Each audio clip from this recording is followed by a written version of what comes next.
দেখুন, আজকে থেকে আমি ইলেকট্রিক্যালের নতুন একটি ভিডিও সিরিজ শুরু করব এবং এই ভিডিও সিরিজটির নাম হচ্ছে কমিউনিকেশন বাংলা টিউটোরিয়াল।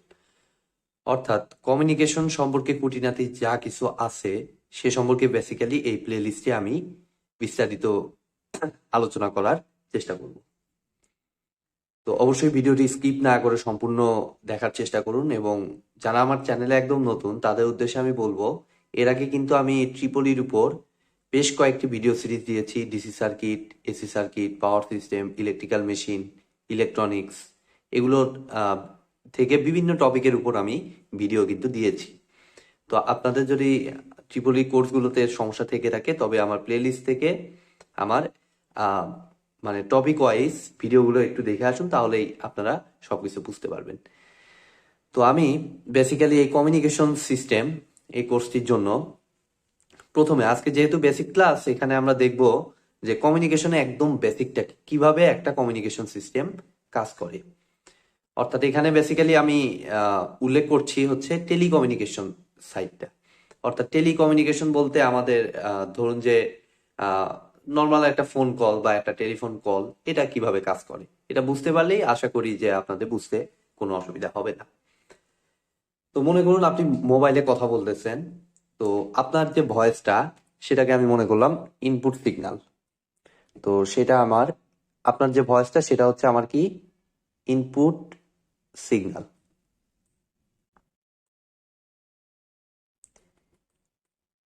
এবার একটা জিনিস চিন্তা করি আমরা, আমাদের ভয়েস যেটা ইনপুট সিগন্যাল, অর্থাৎ আমাদের ভয়েস বা যে কোনো কিছুই হতে পারে, এটা আসলে ভয়েস হতে পারে, আপনার মোবাইল থেকে করা টেক্সট হইতে পারে, ভিডিও হইতে পারে, ইমেজ হইতে পারে, অনেক কিছুই হইতে পারে। তো আমি মনে করলাম যে কোনো একটা চিন্তা করি, আমি মনে করলাম ভয়েসই। তো প্রথমত কিন্তু ভয়েসটা কিন্তু কোনো ইলেকট্রিক্যাল ফর্ম কিন্তু পায় না, ঠিক আছে? আপনার মুখ থেকে, এই যে ধরুন যে আমার মুখ থেকে এখন আওয়াজটা বের হচ্ছে, এটা কিন্তু একটা নন ইলেকট্রিক্যাল সিগন্যাল, ঠিক আছে? মুখ থেকে নির্দিষ্ট ফ্রিকোয়েন্সি সাউন্ড বের হচ্ছে, এক এক মানুষের এক এক রকম। তো সেই রকম একটা স্পিচ, আমি যে কাজটা করব, এই যে এই স্পিচটাকে আমি পাঠাবো হচ্ছে ইনপুট ট্রান্সডিউসারে। ইনপুট, এটাকে আমি লিখে দিচ্ছি, এটা একটা ব্লক, এই ব্লকটার নাম হচ্ছে ইনপুট ট্রান্সডিউসার। তো এটা কি জিনিস এটা আগে বুঝি। তো আমার যে ভয়েসটা, সেটাকে ধরুন যে আরেকজনের কাছে কল পাঠাইতে হবে, ধরুন যে মোবাইলে কল পাঠাইতে হবে। তাইলে অবশ্যই আমার মোবাইলের ভিতরে যে ডিভাইসটা আছে সেটা যে কাজটা করবে আমার, সেইটাই বেসিক্যালি এই ইনপুট ট্রান্সডিউসারের কাজ করবে। অর্থাৎ আপনার যে নন ইলেকট্রিক্যাল সিগন্যাল, মুখ থেকে যে নন ইলেকট্রিক্যাল সিগন্যালটা বের হচ্ছে, সেটাকে এই ইনপুট ট্রান্সডিউসারটা ইলেকট্রিক্যাল সিগন্যালে পরিণত করবে। অর্থাৎ ইনপুট ট্রান্সডিউসারের কাজটা হচ্ছে এই ইনপুট সিগন্যাল অর্থাৎ নন ইলেকট্রিক্যাল সিগন্যালটাকে ইলেকট্রিক সিগন্যালে পরিণত করা, যাতে এটা লং ডিস্টেন্স পর্যন্ত আমরা ট্রান্সফার করতে পারি, ঠিক আছে? এটাই হচ্ছে আমার ইনপুট ট্রান্সডিউসার। তো ইনপুট ট্রান্সডিউসারের পর এই সিগন্যালটা সরাসরি চলে যাবে হচ্ছে ট্রান্সমিটার ব্লকে, ঠিক আছে? এটাও আমি বুঝিয়ে দিচ্ছি আসলে ট্রান্সমিটার ব্লকটা কি।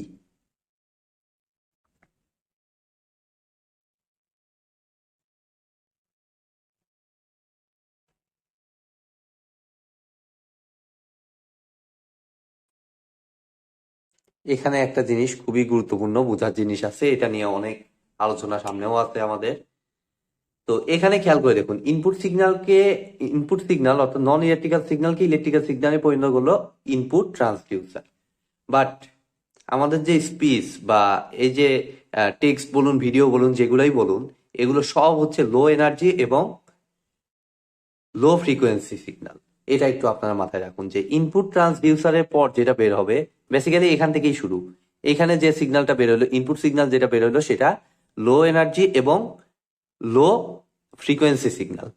তারপর ইনপুট ট্রান্সডিউসারও আমার সেটার এনার্জি এবং ফ্রিকোয়েন্সিটা খুব একটা বাড়াতে পারবে না। অর্থাৎ এটাও আমার, এখানে যে আউটপুটটা পাইলাম সেটাও আমার লো ফ্রিকোয়েন্সি এবং লো এনার্জি সিগন্যাল।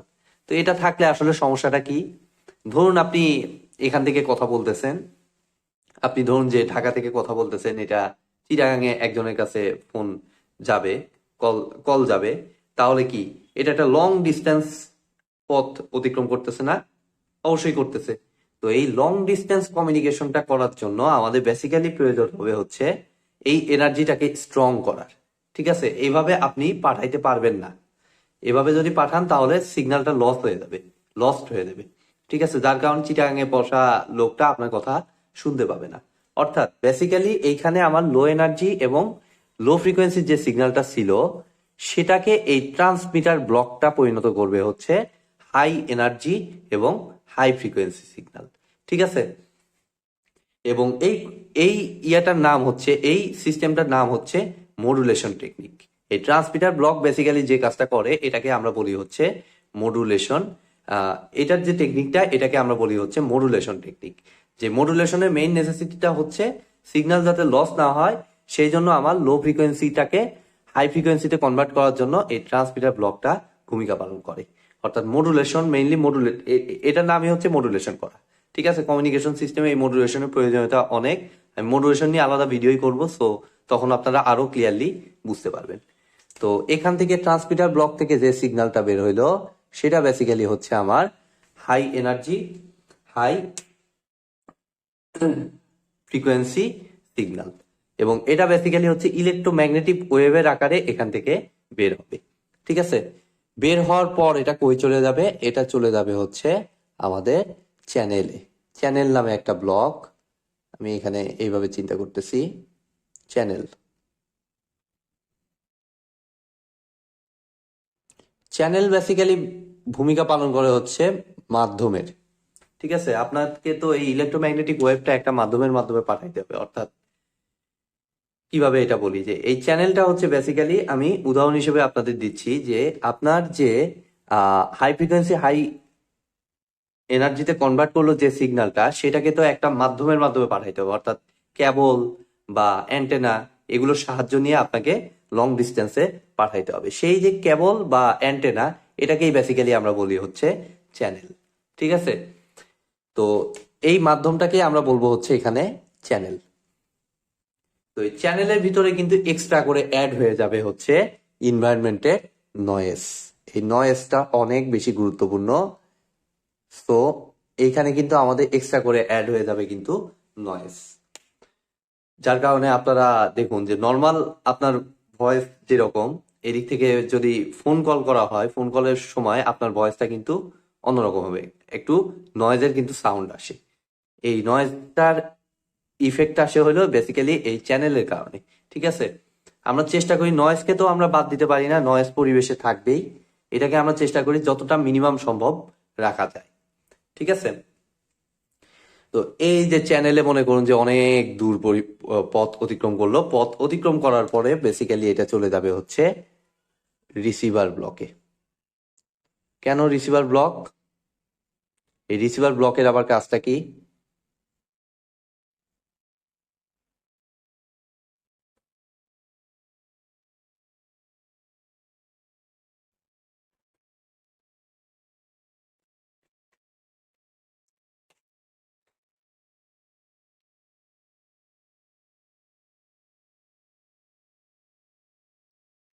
এই যে আমাদের হাই ফ্রিকোয়েন্সি যে সিগন্যালটা এখান থেকে আসলো, চ্যানেল অতিক্রম করে যে হাই ফ্রিকোয়েন্সি আসলো, হাই ফ্রিকোয়েন্সি করার এই যে এখানে যে মডুলেশনের সময় এই যে ট্রান্সমিটার ব্লকে মডুলেশন করা হয়েছে, মডুলেশনের সময় বেসিক্যালি এটাকে হাই ফ্রিকোয়েন্সি করা হয়েছে। তো হাই ফ্রিকোয়েন্সি করা হয়েছে বেসিক্যালি এই চ্যানেল দিয়ে পাস করার জন্য, তা না হলে আমি চ্যানেল দিয়ে পাস করাইতে পারতাম না, লং ডিস্টেন্স অতিক্রম করাইতে পারতাম না। তো এই অবস্থায় তো সরাসরি তো আর আমার আমি ফোন কল রিসিভ করতে পারবো না। তাহলে যে জিনিসটা হবে, অ্যামপ্লিচিউড অনেক বেশি হবে এবং ফ্রিকোয়েন্সি অনেক বেশি হবে, যার কারণে আমরা কিন্তু সাউন্ডটা রিকভার করতে পারবো না। মেইন যে সিগন্যালটা, সেই সিগন্যালটা আমরা পাবো না, কারণ এর সাথে এক্সট্রা করে এই যে মডুলেশনের সময় এক্সট্রা সিগন্যাল কিন্তু অ্যাড হয়েছে, প্লাস এই নয়েজও অ্যাড হয়েছে, যার কারণে এখানে একটা ব্লক থাকবে যেটাকে আমরা বলি হচ্ছে রিসিভার ব্লক।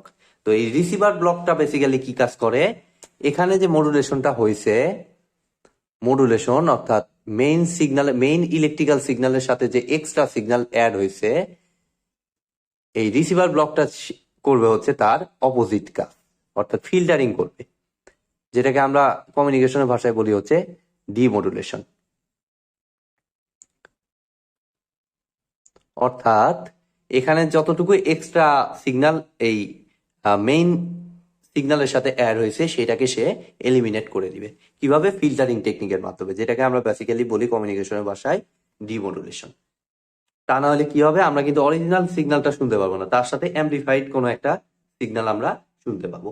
ঠিক আছে, তো এই রিসিভার ব্লকের পরে কি হবে, আমাদের আউটপুট ট্রান্সডিউসার। আউটপুট ট্রান্সডিউসারের আবার কাজটা কি? আউটপুট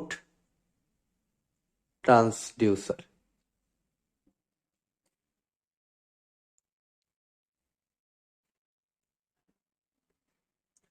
তো এখনো পর্যন্ত এটা ইলেকট্রিক্যাল। দেখুন এখানে ছিল নন ইলেকট্রিক্যাল থেকে ইলেকট্রিক্যালে কনভার্ট করলো ইনপুট ট্রান্সডিউসার। এখানে হলো ইলেকট্রিক্যাল, ইলেকট্রিক্যালের পর এটা মডুলেটেড হইলো, মডুলেটেড পর নয়েজ অ্যাড হইলো, নয়েজের পর ডিমডুলেশন হইলো, ডিমডুলেশনের পরে আসলো আউটপুট ট্রান্সডিউসারে। তাহলে আউটপুট ট্রান্সডিউসার এটার অপোজিট। এটা ইনপুট ট্রান্সডিউসার নন ইলেকট্রিক্যাল সিগন্যালকে ইলেকট্রিক্যাল সিগন্যালে কনভার্ট করে, আর আউটপুট ট্রান্সডিউসারটা যে কাজটা করে আমার ইলেকট্রিক্যাল সিগন্যালকে নন ইলেকট্রিক্যাল সিগন্যালে কনভার্ট করে, যাতে আমরা এই আউটপুট সাইডে আমাদের সহজেই এই ইনপুট সিগন্যালটাকে শুনতে পাই। ঠিক আছে, অর্থাৎ এটাই বেসিক্যালি হচ্ছে আউটপুট ট্রান্সডিউসার থেকে যেটা বের হবে সেটাই হচ্ছে আউটপুট সিগন্যাল। এবং এটা বেসিক্যালি হচ্ছে ঢাকা থেকে যে ফোন কল করছিল সেই লোক, আর এটা হচ্ছে আমার চিটাগাং থেকে যে লোকটা আছে সেই লোকটা রিসিভ করছে, এবং চিটাগাং। এভাবেই কিন্তু কমিউনিকেশন সিস্টেমটা কাজ করে। তো এটা ছিল আমাদের কমিউনিকেশনের উপর বেসিক ভিডিও। এরপরে আমি বিভিন্ন রকম বেসিক্যালি এরপরে আমাদের এই মডুলেশন টেকনিক, বিভিন্ন রকমের যে চ্যানেল নয়েজ, নয়েজ নিয়েও আমাদের কমিউনিকেশনে বিস্তারিত আলোচনা আছে, কারণ নয়েজ খুবই গুরুত্বপূর্ণ। নয়েজকে যত কম সংখ্যক রাখা যায়, নয়েজ আপনি বাদ দিতে পারবেন না কোনোভাবেই, কারণ এটা সিস্টেম থেকেই আসে। সো যতটুকু পারা যায় কমানোর চেষ্টা করব। এবং এই পুরো জিনিসটা, এই যে ব্লক, এটার মাধ্যমে স্টেপ বাই স্টেপ নেক্সট ভিডিওগুলো আমি সাজাবো। তো সে পর্যন্ত আমার চ্যানেলের সাথেই থাকবেন। আজকের মতো ভিডিওটি এ পর্যন্তই। ভিডিওটি যদি ভালো লেগে থাকে অবশ্যই ভিডিওতে একটি লাইক দিবেন, বন্ধুদের সাথে বেশি বেশি শেয়ার করবেন, আর চ্যানেলে নতুন হয়ে থাকলে অবশ্যই চ্যানেলটি সাবস্ক্রাইব করবেন। ধন্যবাদ।